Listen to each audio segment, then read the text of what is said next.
अक्सर लोगों का की ये गलत फ़हमी है कि सूफ़िज़्म जो है वो इस्लाम का हिस्सा नहीं है और इस्लाम has got nothing to do with Sufism. ये डिबेट ज़माना कदीम से चली आ रही है, लेकिन कुरान की रोशनी में हम इसको देखते हैं। वंस वी सी दैट अल्लाह's promise has been fulfilled, many verses in the Quran that previously could not be understood became very clear, that Allah 1400 years ago taught man how he inspired him and gave him the revelation in the form of the Quran.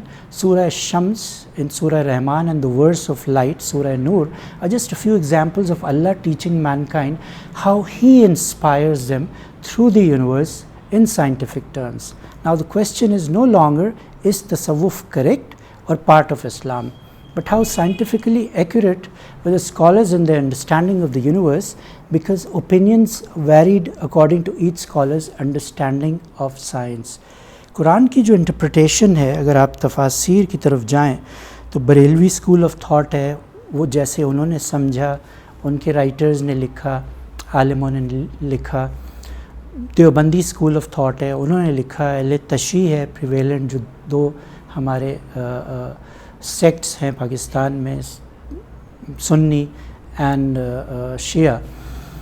Quran की जब भी तफसीर लिखते हैं, एक तो है कुरान का तर्जुमा जो हमें पढ़ने की ज़रूरत है। अनफॉर्चुनेटली अरबी और फ़ारसी ज़बान हमसे छीन ली गई, बट अगर आपको दीन समझना है तो आपको अरबी आनी चाहिए। अगर आपको एस्थेटिक सेंस समझनी है, अगर आपको पोइट्री समझनी है, आपको कल्चर समझना है, ख़ास तौर पे इस खित्ते का, तो आपको फ़ारसी आनी चाहिए।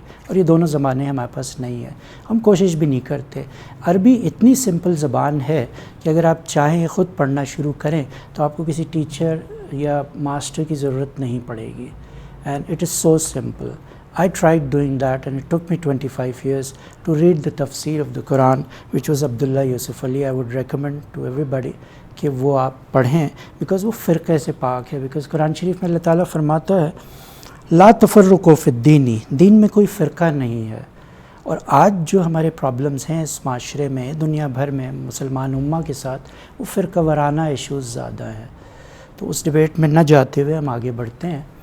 Now biology, chemistry and physics have answered these questions, because this is all a question of how human physiology works and how our consciousness, which is called nafs, is created from our senses. जो हवास ख़म्सा हैं, what we see, we can touch, we can smell, we can hear, we can taste, we can feel, which combines together to make up our experience in this world and who we are. Everybody has a different experience towards life. Everybody is on a different journey. अल्लाह ताला ने हर इंसान को मुनफरिद पैदा किया है।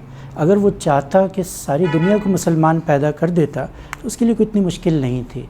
कुन फ़यकुन का ही खेल है सारा। वो कहता है हो जा तो वो चीज़ हो जाती है। लेकिन उसने जानबूझ के हमें मुख्तलिफ पैदा किया, रंग नस्ल में, सेक्सेस में, male females, and then in different countries through different religions. But that is how we appreciate when we go and meet people outside our comfort zones, outside our cities, our countries. Then we realize it's a beautiful world out there, and there are all kinds of people, and we have to agree to disagree with them. We have that right. We don't have to necessarily succumb or subscribe to everybody's point of view.